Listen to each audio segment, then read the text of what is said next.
बिस्मिल्लाहिर्रहमानिर्रहीम। Welcome to my channel UPI pension news update. I hope कि आप सब ठीक ठाक होंगे। आज का हमारा टॉपिक है breaking news for UPI pensioners. UPI pensioners के लिए ब्रेकिंग न्यूज़ अपडेट। टॉपिक की जानिब बढ़ने से पहले आपसे गुजारिश है कि अगर आप चैनल पर नए हैं तो चैनल को सब्सक्राइब कर लें ताकि सरकारी मुलाजमीन और पेंशनर्स के हवाले से आने वाली हर न्यूज़ अपडेट से आपको बाखबर रखा जा सके। तो बढ़ते हैं आज के टॉपिक की जानिब। यूपीआई पेंशनर्स के लिए ब्रेकिंग न्यूज़ अपडेट आपके साथ शेयर करेंगे। हुकूमत यूपीआई की मैचिंग ग्रांट बहाल करे। Mateen Khan. UPI board of trustees की मियाद 2015 में ख़त्म हो गई थी। न जाने क्यों गैर कानूनी बोर्ड ऑफ ट्रस्टीज को अब तक घसीटा जा रहा है।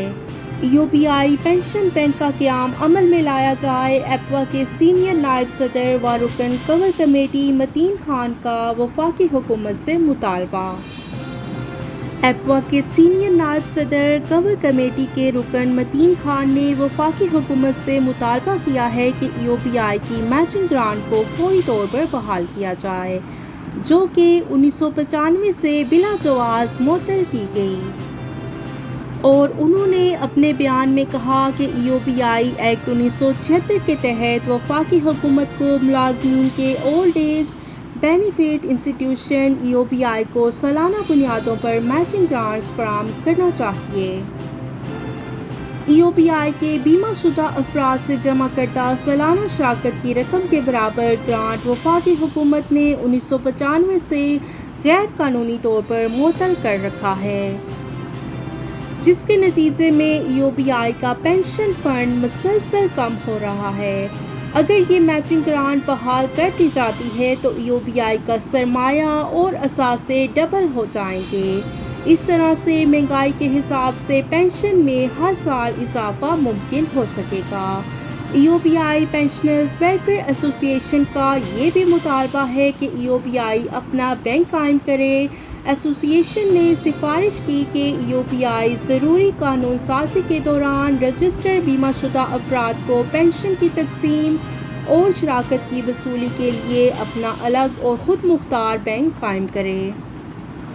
यूपीआई ने अपने आगाज़ से ही Habib bank, national bank of Pakistan, UBL, micro finance bank और अब बैंक अल-फलाह को नामज़द किया है।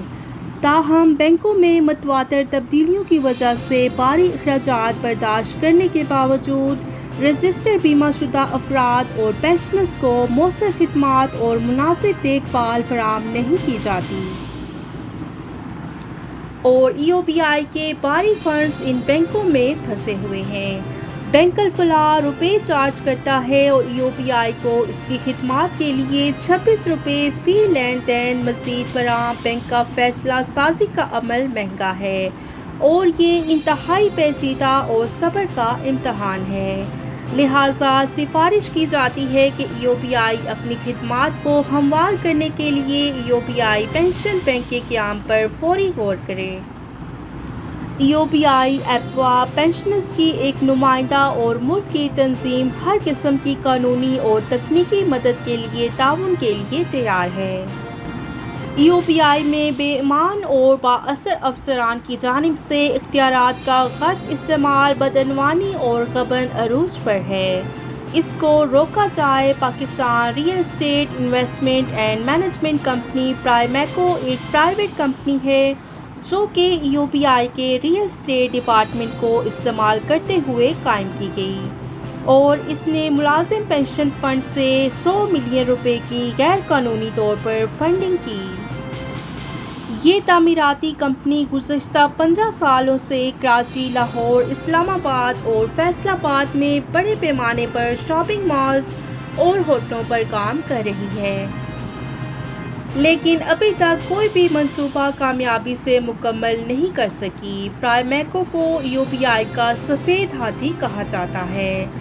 बोर्ड ऑफ ट्रस्टीज को इस नाकाम कंपनी को फौरी तौर पर ख़त्म करने की अशद ज़रूरत है, जो कि यूपीआई पर बहुत ज़्यादा बोझ डाल रही है और सहाफ़ी बरादरी यूपीआई की रजिस्ट्रेशन और पेंशन के हकूक़ से भी महरूम हैं।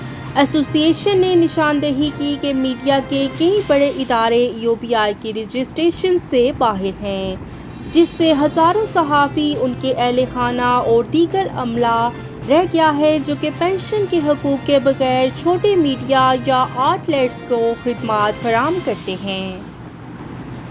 EOPI بورڈ آف ٹرسٹیز کی میعاد 2015 میں ختم ہو گئی تھی۔ نہ جانے کیوں غیر قانونی بورڈ آف ٹرسٹیز کو اب تک گھسیٹا جا رہا ہے، اور اس وقت بورڈ آف ٹرسٹیز میں محنت کشوں کی نمائندگی کمزور ہے، اور اس میں ہر صوبے سے 2 نمائندے لیے جائیں تاکہ بھرپور طریقے سے محنت کشوں کی نمائندگی ہو سکے۔ تو یہ تھی EOPI پینشنرز کے حوالے سے بریکنگ نیوز اپڈیٹ جو کہ آپ کے ساتھ شیئر کی گئی۔ آئی ہوپ کہ ویڈیو آپ کو پسند آئی ہوگی، تو ویڈیو کو لائک کر لیں، زیادہ سے زیادہ شیئر کریں۔ اگر آپ چینل پر نئے ہیں تو چینل کو سبسکرائب کر لیں۔ ملتے ہیں نیکسٹ ویڈیو میں، تب تک کے لیے ٹیک کیئر، اللہ حافظ، اللہ نگہبان۔